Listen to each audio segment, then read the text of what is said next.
Então, eu queria agradecer, professor Rajan, sua presença aqui no evento, no segundo SEMLACUT, o Seminário de Estudos Latino-Americanos em Cultura, e a sua palestra. E gostaria que o senhor falasse um pouquinho sobre como a política linguística, como os estudos da linguagem podem contribuir para a integração dos povos. Antes de qualquer coisa, eu preciso dizer que eu estou realmente impressionado com a organização do Congresso.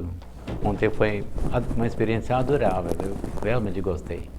Agora, eu justamente escolhi esse tema porque a primeira coisa está ligado com a temática geral do Congresso mesmo. Mas a principal razão talvez seja o fato de que nos últimos 20, 25 anos eu tenho trabalhado justamente com aquela área chamada política linguística. Eu entendo política linguística é uma questão de intervir na realidade linguística com o intuito de mudar as coisas. Então, por que América Latina? A América Latina com certeza é uma realidade geopolítica, mas a nível espiritual, mental, ainda é um projeto não consumado. Para isso, eu acho que a gente tem que fazer um esforço concentrado no sentido político, como unir como tornar essa América Latina uma realidade espiritual.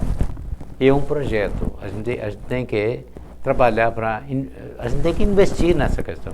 Não adianta só falar da América Latina de boca para fora. A gente tem que trazer isso à realidade. Para isso, eu acho que universidades como a UNILA estão mais do que... a gente precisa ter mais esforços nesse sentido. Entendeu? Então, eu entendo que... nesse intuito que eu tentei esboçar minha fala ontem. Colocar isso como um projeto, mais do que... Projeto que a gente tem que trabalhar para tornar isso real. E o senhor acha que a fronteira, né, a UNILA estando na fronteira, é um locus privilegiado para isso? Isso mesmo. A mudança, eu sempre acreditei que a fronteira é muito mais do que uma questão, uma realidade geopolítica. A fronteira é uma metáfora, antes de qualquer outra coisa. A gente, erro histórico em matéria de estudo de linguagem, eu sou linguista, afinal, é que a gente entende linguagem a partir da metrópole, centro, tá certo? Para entender a verdadeira existência, vivência da língua, a gente tem que voltar para a fronteira. Fronteira que sinaliza para as mudanças linguísticas que ainda vão ocorrer e a verdadeira status da língua também, né? Entendeu? Então, a fronteira sempre me atraiu como um fenômeno, como metáfora para a linguagem. E o que o senhor pode comentar um pouquinho com a gente, assim, sobre o que alguns chamam de línguas híbridas, outros de línguas mistas, outros teóricos de translanguage, né? Bom, isso tem sido um assunto muito querido para mim. Eu tenho trabalhado, escrito vários textos sobre essa... Eu acredito que a forma como a globalização está caminhando, de forma irreversível, do meu modo de entender. Eu acho que esse translanguaging, né, vai acontecer cada vez mais. E a feição das línguas que a gente conhece vai mudar logo, logo. A gente ainda está presa numa forma de pensar a língua como se pensava no século XIX, né? Eles falam eu não sou o único que está dizendo isso, há várias outras cabeças já falaram isso. Que a gente ainda vive naquele que os alemães chamam de Zeitgeist, né? Aquele espírito da época que prevalecia no século XIX, que aquela língua pensada junto com o Estado junto com etnia com, né? Aquilo tudo, povo. Isso tudo está mudando rapidamente à luz da globalização em marcha. Então a gente tem que repensar o próprio conceito da língua, o que vem a ser a língua.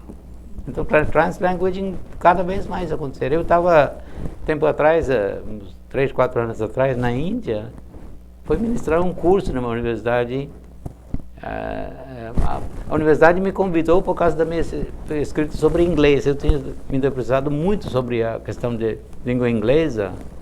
A língua inglesa é um caso muito típico da transformação que está acontecendo na Índia. Todas as colônias da Grã-Bretanha. Eu falo de África do Sul, Quênia, Nigéria, por aí vai.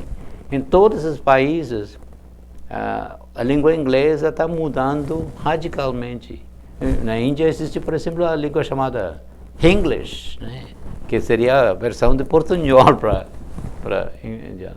Isso, na Índia conta com, segundo a estimativa, 350 milhões de indianos estão falando essa língua.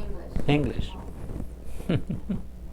E qual é o impacto dessa translanguage, né, dessas línguas híbridas, nas questões culturais? Claro, isso, a cultura e língua vão de mãos dadas, né? A cultura também está mudando. Hoje em dia a gente não pode mais falar da cultura asiática. A gente ainda cria essa monstrengo chamado, tem uma cultura africana diferente da cultura asiática, cultura europeia. Tudo está misturado, gente, muito mais. Entendeu? Então a cultura também precisa ser repensada, né? E com isso também as políticas que pensam tudo isso, né? Pensando nisso, professor, a UNILA, qual que seria o papel dela pensando essa translanguage, essas línguas híbridas e essas renovações culturais que estão acontecendo? Vocês estão vivendo isso de certa forma, né? Eu acho que, como universidade, você tem que prestigiar essas instâncias de translanguaging, né? Por exemplo, no nosso caso, por exemplo, portunhol. Por que tanta gente tem uma restrição portunhol? Não pode ser portunhol, é uma aberração, né? Que aberração? Estranho, não. Mas se você olhar para a história da formação de línguas, sempre ocorreu esse contato linguístico. Contato linguístico gera novas possibilidades. E a grande maioria das línguas de hoje nasceram através de contato linguístico. Entendeu? Então, E pensando, então, a formação de novos professores, né? Que eu acho que isso é extremamente importante quando a gente pensa em uma universidade, né? Que a gente forma futuros profissionais, né? Então, nos cursos de licenciatura e tanto quanto os cursos de bacharelado também. Como esses futuros profissionais que estão na UNILA, que estão vivendo toda essa diversidade, toda essa mistura de línguas, eles podem contribuir para essa integração? Bom, eles estão tendo, alunos estão sortudos, alunos que estudam numa universidade como aqui, são sortudos porque eles estão vivendo dia a dia o que é conviver com pessoas de outras culturas, outras línguas. Isso é muito bom, porque esse dá uma base para levar adiante esse novo projeto de translanguaging. Eles estão vivendo isso, né? Dia a dia, na sala de aula, eles estão conversando com isso, colegas, eles estão vivendo esse contato, às vezes até choque entre eles. Esse choque se resolve depois do contato, né? Porque é o conflito como algo necessário para a resolução de um fenômeno que vai levar a outra situação, né? Certo? E eu acho que mais uma última pergunta é pensando justamente algo que foi comentado na palestra, né, que o senhor deu, sobre a linguagem e a questão das etnias, das raças e dos gêneros, né? Porque isso também é translanguage, né? Quando a gente modifica a nossa própria linguagem para fazer o politicamente correto. Sim. Eu tenho me posicionado muito diferentemente de um grande número de colegas que acham que a politicamente linguística, correção linguística é uma questão já não tem menor valor. Eles supõem que o que adianta você renomear uma coisa, a coisa permanecerá, tá certo? Ou seja, isso está baseado num tremendo equívoco, como se a linguagem fosse mera perfumaria. Eu acho que não é. A linguagem é muito mais séria do que linguagem machuca. Quem foi vítima de injúria racial sabe como a linguagem machuca. A linguagem é mais poderosa que uma faca, entendeu? Machuca fisicamente. Então, por isso que eu digo que trabalhar a linguagem também pode vir a ser um trabalho sobre a realidade sobre a qual nós estamos discutindo. Então, uma das formas de mudar a realidade é controlar a nossa fala. Então, eu acredito mesmo que... Por isso que eu acho que a gente tem que investir na linguagem. Eu não entro nessa conversa, porque hoje em dia eu ouço pessoas dizendo, por que letras hoje em dia? Hoje nós estamos vivendo na época da informática, você não precisa escrever, você tem máquinas que fazem esse trabalho. Não, gente. Isso é um equívoco tremendo, porque você precisa investir na linguagem para corrigir o mundo. Entendeu? Certo. Muito bem, professor. Muito obrigada.